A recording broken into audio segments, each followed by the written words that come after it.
대한민국의 F-50 경공격기가 확 달라집니다. 핵심은 중거리 공격 디지털 조종 능력의 향상인데 F-50 경공격기가 어떻게 바뀌는지, 왜 바꿔야만 하는지 살펴보겠습니다. 핵심은 중거리 공격 디지털 조종 능력 향상입니다. 첫 번째, 공대지 미사일은 우선 가장 큰 특징은 공격 능력의 강화입니다. T-50의 경공격기 모델인 F-50에는 1500파운드 약 0.7톤 무게의 중거리 공대지 유도 무기 2발이 장착되는데요. 적외선 방식에 의해 표적을 탐색하며 위성항법 장치와 관성항법 장치 영상 등의 유도 방식을 사용합니다. 영으로는 현재 공군이 쓰고 있는 타우루스 장거리 공대지 미사일을 축소한 타우루스 K2 미사일이 유력합니다. 둘째, 공대공 미사일 사이드와 인더 단거리 공대공 미사일과 조종사의 시야 밖에서 적기를 공격하는 중거리 공중전을 위해 미국제 암람과 이스라엘제 IW, 영국제 미티어, 프랑스제 미카 공대공 미사일을 추가 장착하는 방안도 검토되고 있습니다. 셋째, 스나이퍼 타겟팅 포드 F-15KK, F-16 등에도 쓰이고 있는 미국 록히드 마틴의 스나이퍼 포드와 레이시오니 QB-52 세이브의 정밀유도 폭탄을 탑재하는 방안도 추진 중인데요. 카이는 수출 경쟁력 확보 차원에서 450억 원을 자체 투자해 내년 완료를 목표로 개발을 진행 중에 있다고 밝혔습니다. 넷째, 공중급유 능력을 갖추는 방안도 거론되고 있는데요.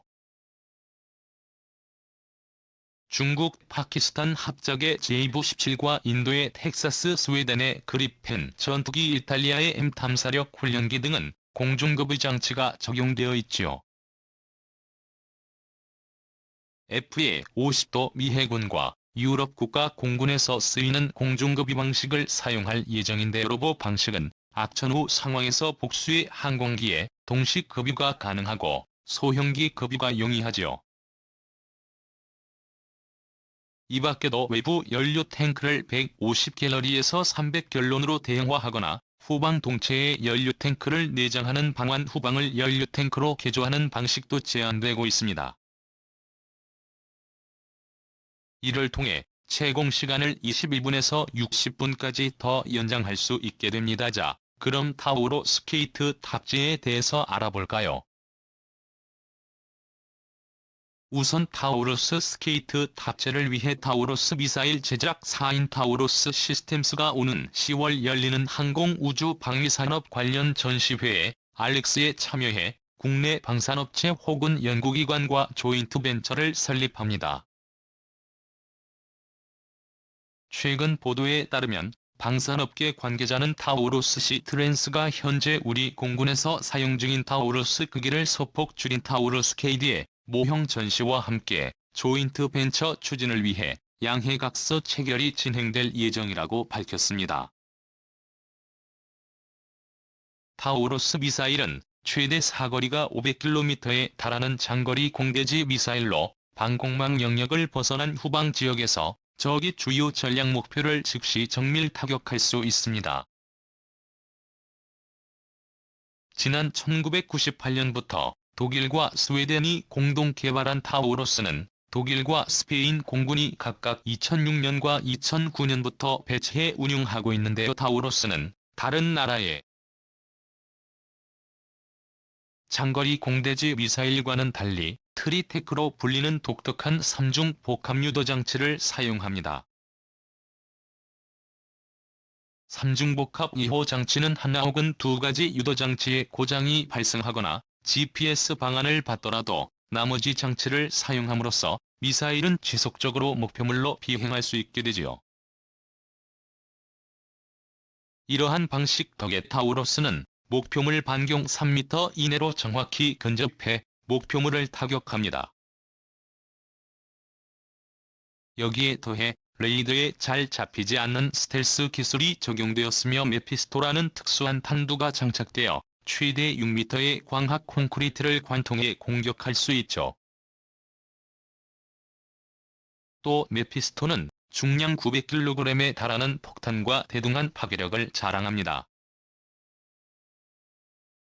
우리 공군은 2016년 말부터 파울루스 미사일을 전력했으며 총 5천억 원을 들여 200여 발을 들여왔습니다. 타우루스 시스템스는 조인트 벤처를 통해 F-15K 전투기 외에도 경공격기인 FA-50과 현재 개발 중인 한국형 전투기의 KF 해설을 위한 타우루스 K터를 개발 및 양산할 예정입니다. 타우루스 K터는 FA-50과 KTF X에 장착할 수 있도록 우리 공군이 탑재한 타우루스에 비해 무게를 300kg 감량하고 길이도 0.6m 줄였는데요. 크기와 무게가 줄어든 관계로 타우루스에 비해 사거리가 다백에서 450km로 감소되었습니다. 그러나 관통력은 90% 수준이며 목표물 유형 및 타격 프로파일 등은 타우루스와 동일한 성능을 자랑합니다.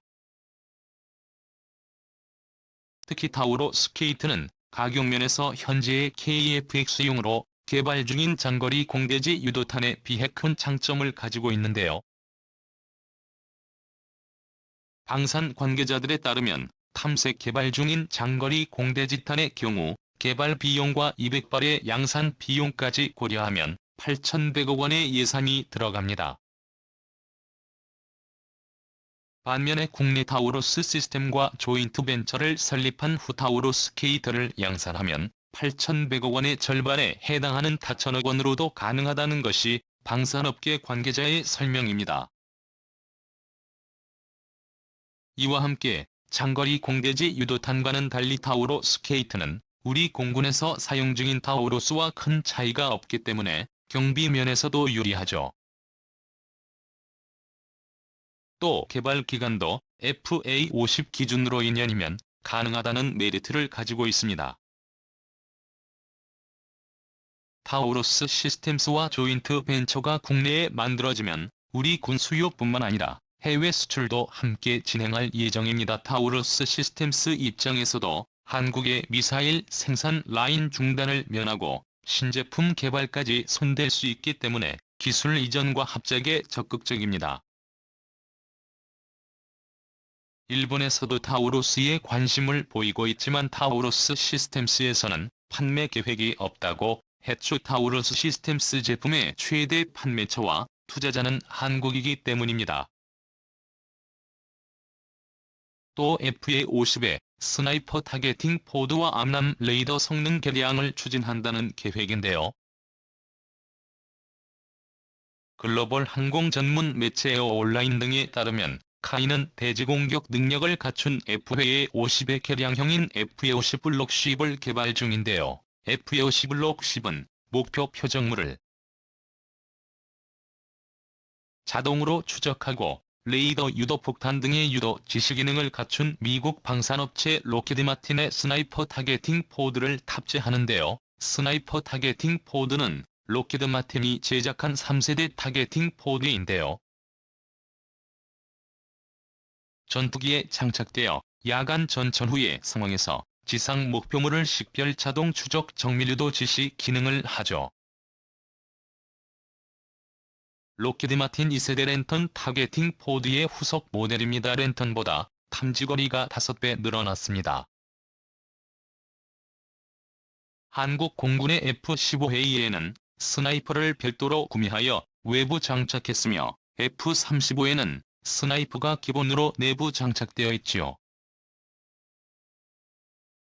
이 보도에 따르면 카이는 지난해 10월 FA-50 성능 개량을 시작해 오는 2021년 완료하는 것을 목표로 하고 있습니다. FA-50을 사용하는 국가 즉 한국과 필리핀, 인도네시아, 태국은 소프트웨어 업그레이드의 혜택을 볼 수 있게 되죠. 카이는 동남아시아의 잠재 구매국을 겨냥해 FA-50 블록 10을 개발하고 있고 블록 20도 검토하고 있는 것으로 알려졌습니다. 카이는 동남아 시장에서 60여 대의 골든 이글 구매 의사가 있는 것으로 판단하고 있는데 이는 기존의 국가 경공격기 도입을 추진하고 있는 말레이시아를 고려한 것입니다. 블록 20은 중거리 공대공 미사일의 앞나무로 무장하고 가시거리 박공대공 임무를 수행하는 것을 목표로 합니다. FA-50은 길이 13.13m, 너비 9.4m, 높이 4.8m의 크기를 갖추고 있는데요.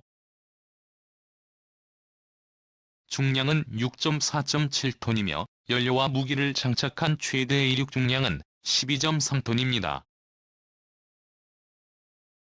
단발 엔진을 탑재하고 최고 속도는 마하 1.5입니다. 확 달라지는 FA-50은 두 가지 목표를 달성할 수 있습니다. 첫 번째, 공군 전력 증강입니다. 공군은 향후 몇 년간 F-35A 전투기 도입을 비롯하여 공중급 KF-16 성능 개량 등 대형 사업에 많은 예산 지출이 예정돼 있는데 따라서 추가적인 전투기 도입을 위한 사업 추진은 어려운 실정입니다. 최근 국방중기대기도 발표됐지만 경호 항공모함 건조가 본격화되면서 F-35A 40대 도입 당시 계획됐던 20대 분량의 F-35의 추가 구매는 경항모 탑재형 F-3이고 비로 전환될 조짐을 보이고 있습니다. F-3B를 공군이 운영한다고 해도 해군에 파견해야 하는 만큼 공군이 필요할 때 즉각 동원하기 힘들죠. 북한이 F-35의 도입을 도발로 규정하고 선전 매체를 총동원해 수개월째 비난 공세를 퍼붓고 있는 것도 F-35의 추가 도입을 어렵게 하고 있는데요. 문제는 공군의 전력 유지에 있습니다. 노후 전투기 도태로 인한 공군 전력 공백을 어떻게 극복하느냐가 관건인데요. 최근에 캠퍼스 개발비의 20%를 부담할 예정인 인도네시아에서 개발비 부담을 줄이는 것을 시사하고 나서 KF-X 개발 계획의 차질이 우려됩니다. F-4, F-2 등 노후 전투기를 대체할 예정인 KF-X 개발이 지연되면 노후 전투기 퇴역에 따른 전력 공백도 우려될 수밖에 없는데요. 현재 제시된 대안으로는 F-4와 F-5를 연장 운행하는 정도입니다. 공군의 전력 보강을 위한 대안을 시급히 찾아야 전문가들의 지적이 나오고 있는 이유가 여기에 있습니다. 이처럼 F-35의 20대 추가 도입 결정이 단기간 내에 실현될 가능성이 불확실해지면서 전력 공백을 메울 대안으로 FA-50이 주목을 받고 있습니다. FA-50의 공격 능력을 강화하면 단기간 내에 적은 비용으로 큰 효과를 거둘 수 있다는 것입니다. FA-50은 KF-16에 못지않은 우수한 항전 장비를 갖추고 있으나 빈약한 무장 장착 능력이 단점으로 지적되어 왔죠. 전투기 추가 도입이 어렵다면 공군이 운용 중인 FA-50의 공대공 공대지 전투 성능 업그레이드를 통해 전력을 증강해서 전력 공백을 최소화하자는 것입니다. 두 번째, 수출 증대에도 긍정적인 효과가 기대됩니다. FA-50은 필리핀에서 반군 진압작전에 투입되는 등 좋은 평가를 받고 있지만 앞서 설명한 바와 같이 빈약한 항공 무장은 단점으로 지적되어 왔다. 특히 미국의 무장만 사용하다 보니 유럽제나 이스라엘제를 선호하는 국가에서는 FA-50을 선택하기가 쉽지 않았습니다. 하지만 미티어 나타우루스 등을 장착하면 고객의 요구에 맞는 첨단 항공 무장 조합이 가능하죠.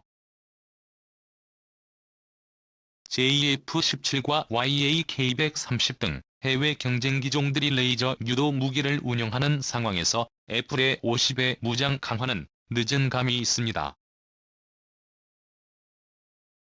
한 전략적 타격 능력을 갖춘다면 동급의 경쟁 기종보다 차별화된 전투력을 강조할 수 있어 수출 경쟁력을 높이는 효과가 있습니다.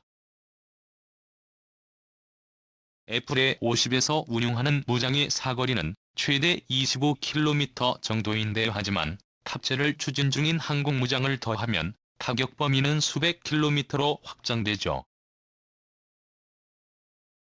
특히 타우루스 K2 미사일은 지하 벙커를 파괴할 수 있어 전략적 타격 능력도 갖출 수 있습니다. 이는 M33 상륙이나 텍사스 등 외국의 경쟁 기종들과 차별화되는 부분입니다.